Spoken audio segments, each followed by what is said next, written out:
God voor en alles, ons loop nie slap of siek. Die veld is ons skool, die wind ons lied. My volk, my mense in geloof en in stryd. Dit is die klank van knieë wat buig, die gerietsel van Bybelbladsye vir 'n woord met psalms en beloftes om te getuig. Staan op, kyk op, hou aan, gaan voort. Dit is die drup van sweet op heilige grond. Genade val tussen klip en sade vir kos, vir siel en mond. Breek oop en groei uit die Vader se hand. Die sagte amen aan kriel gebed. Hoor ons gebede, vergeef ons skuld. Vat weg wat u gees in ons besit. Versterk ons hart, skenk ons uw vrede, uw geduld. Afrikaner sterk en trots, Afrikaner boer en murg en been.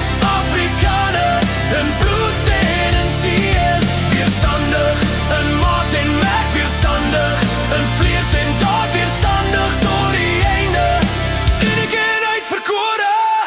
Een met God, nie verlore, oorwinnaars in harte. Ons staan vast, ons staan reg.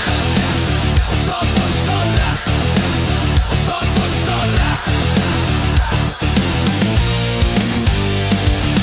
Oor staar oor lande ver, 'n glimlach breek as die saad deur aarde werk. Blomme sien die son die eerste keer, droë krake smeek na water se merk.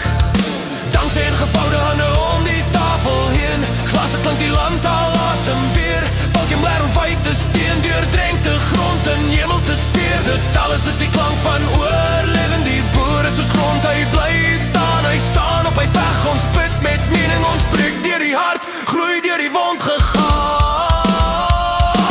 Afrikaner sterk en trots, Afrikaner boer en murg en been.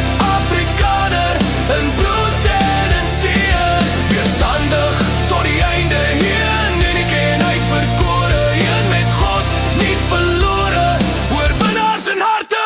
Ons staan vast, ons staan reg. Ons staan vast, ons staan reg. Ons staan vast, ons staan reg. Die boer se trane soos die reën wat val op die saad van